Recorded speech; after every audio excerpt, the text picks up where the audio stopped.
Alrighty, y'all. How you going? We're looking at crazy posts from down under. Oh my freaking God. Nature is lit. In Australia, this snake has 3 eyes. Holy crap. What kind of snake is that? I know Australia's got the craziest snakes, definitely the most deadliest snakes, but honestly, when it comes to like the inland taipan, what's the other one? The eastern brown, they're actually beautiful snakes. They really are. And I'm not an expert though. I don't know if this is one of those or possibly something else. But look at this. 1, 2. Okay, that's normal. What is this guy? His 3rd eye is right there, right on the forehead. And, if this is Photoshopped, which I don't know it is, it kind of looks pretty legitimate, then it is what it is. But if there was a place where there'd be a 3-eyed freaking snake, it would be in Australia. Whoa, this is a tadpole shrimp that is prehistoric and been on the earth for over 550 million years. Like, that is legitimately a prehistoric creature. Wow. I just found it. Okay. It's in the Wave, which is an area I would love to go to. Way up north on, like, I think it's towards the border of Utah and Arizona. So this is in the Southwest. And somehow they say that the title's a little misleading. These aren't ultra rare. They are found in various water sources throughout the Southwest U.S. and possibly other places. So not really sure, but sounds interesting. Oh my God, look at that baby armadillo. Wow. It's like kind of frightening, but cute at the same time. It almost looks like a baby dragon right here. Wow. Take a look at this Philippine eagle. These are endangered, critically endangered. And they're from the endemic forest of the Philippines. That is striking looking. It's actually beautiful. Wow. I hope those can re-up their population. Those are spectacular. This is absolutely crazy. The floods, well, actually weather for basically arguably everywhere around the world has just been super like whack lately. And the last few years, floods have been super devastating in Australia. That's what I've heard from so many of you. And look at this. The floodwaters rose so high in this section in Australia that this quad bike was found hanging from power lines. So the water rose all the way up, this thing floated to the top, and then drained back down and hooked itself on these power lines. And now, with the absence of water, this bike is levitating in the air, well, hanging there. Looks like about, I don't know, like 15 feet high. Craziness. Just shows you how unbelievable the floods have been, and it's quite honestly, it's devastating. Side note, that power line must be pretty strong. I mean, that's not a light little vehicle there. It's kind of weird, right?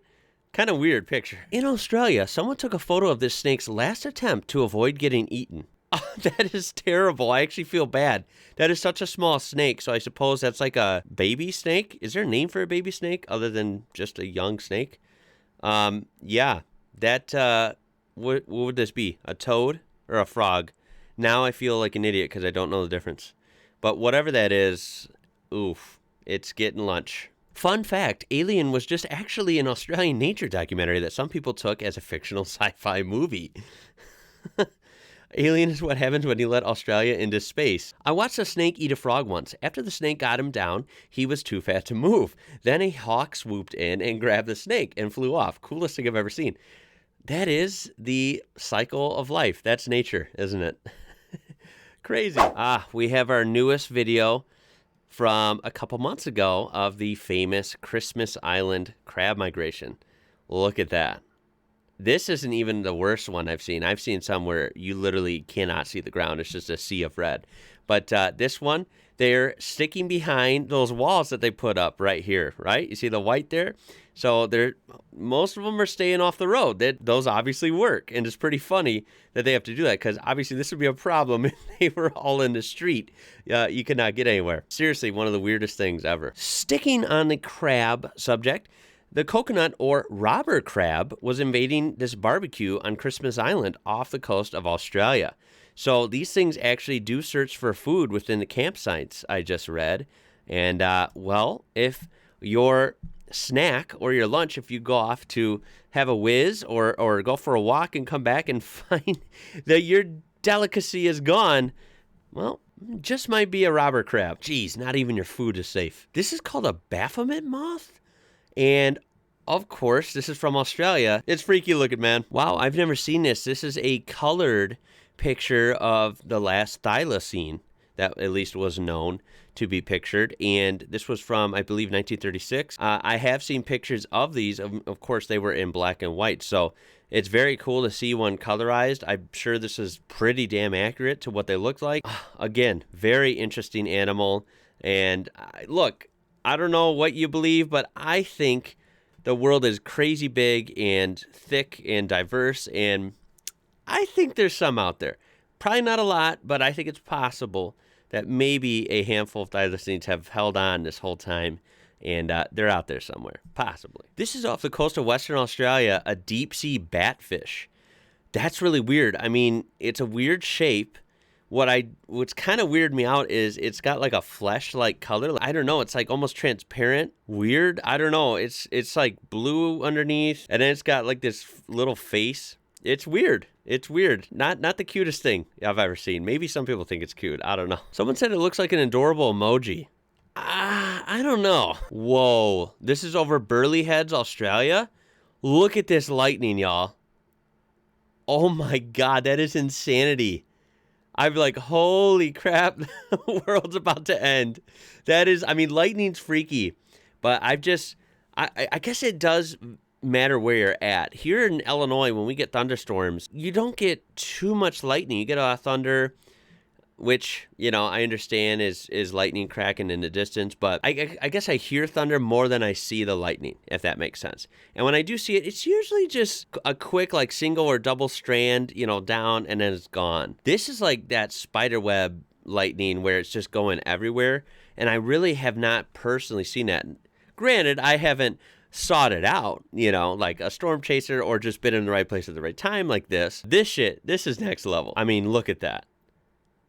That's just nuts, man. This is the male Victoria rifle bird found in Queensland, Australia, trying to impress a female with his mating dance. Okay. Would you look at that? He's like, he is going to town, isn't he? He's doing a whole dance. Look at, he's getting into it.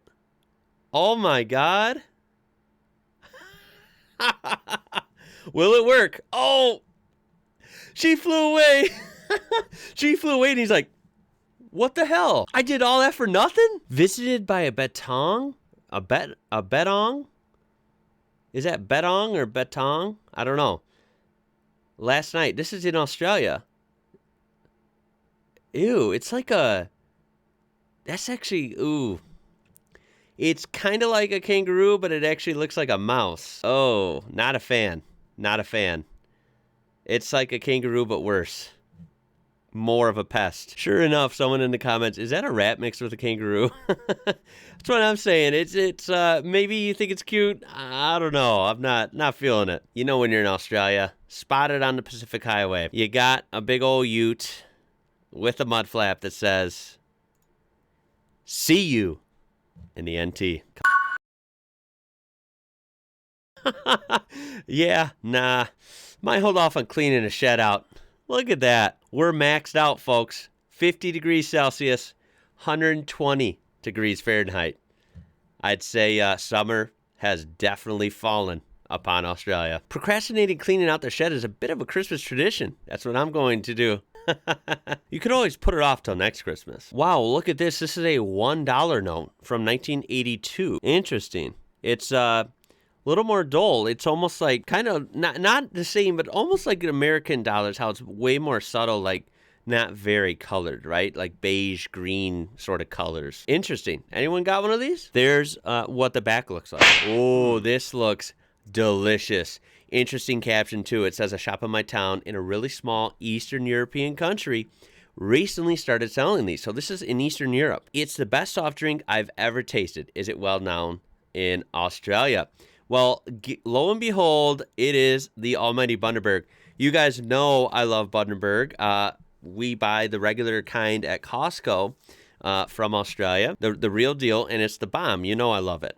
I have not really gotten to try from them any of the other ones. I know there's a famous flavor that comes out around Christmas, I would love to try. I don't even remember what it's called. I'm sure you guys can tell me in the comments.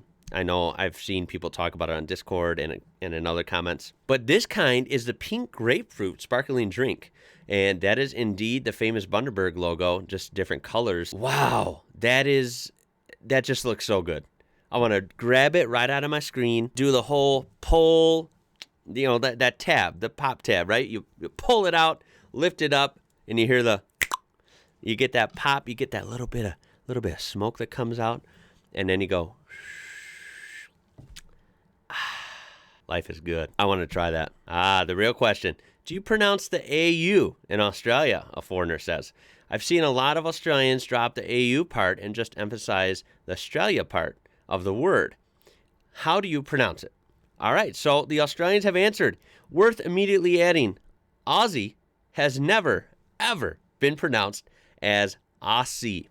It has, and always will be pronounced Aussie, like Ozzy Osbourne, exactly like that.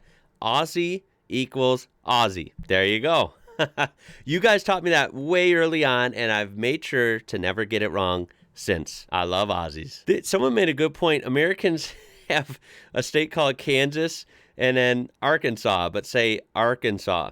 Yeah, it is kind of funny. Kansas, Arkansas. Not Arkansas and Kansas, or not Arkansas and Kensaw. Never thought about that. It is pretty funny. Everyone has their own way of doing things. Everyone has some oddities. We Americans are not short on oddities. Someone with the real answer. Nah, we call it Australia. New Zealanders actually call it Aussie. Like, actually, not like the people, like Aussies. No, like they call the country Aussie. As in, are you going back to Aussie this year? That was a question we got a lot over there. So that's kind of interesting. I don't know if that's true for everyone in New Zealand. Is that a thing?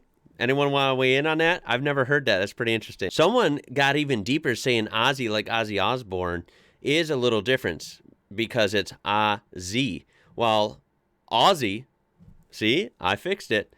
Aussie is A-Z. There's a difference. Since the O and the AU pronounce different phonemes, it's better to simply clarify the Z sound. So yeah, Australia, Aussie. I think I got it down. I think I got it. You guys agree? For arachnophobes living in Australia, how do you deal with this phobia? I want to visit, but my arachnophobia is stopping me. I know staying in cities helps, but it's not really the cities I'm interested in. For context, I live in Ireland, and we don't get big spiders at all. Yeah, this one I've learned over time. I would go to Australia tomorrow if I could. I wouldn't say I have full-on arachnophobia, but it's definitely there somewhat because I don't like spiders. We don't get anything in the United States like you guys get. I mean, we do get tarantulas and some crazy stuff, but again, it's not on that insane Aussie level. Yeah, I don't like a lot of spiders here, so naturally, I would not like to see some huge spiders there, but I think I could deal with it. I think that's a shame if that's literally like a reason why someone wouldn't want to travel the world just because of bugs and spiders and stuff like that. Look, we all share the earth with a bunch of different living things. That's just what makes the world go round, right? Don't limit yourself, right? You got to conquer that fear. At the end of the day, most of those spiders, especially in Australia, they're not going to hurt you. If you're scared of it, you're not going to go after it and attack it because you could be too scared to even be near it. So if you're not going to mess with it, it's not going to mess with you. That's what people have told me. I think that plays true to a lot of things, snakes, spiders, even here in the United States. So here, I wouldn't attack a rattlesnake or a diamondback or something.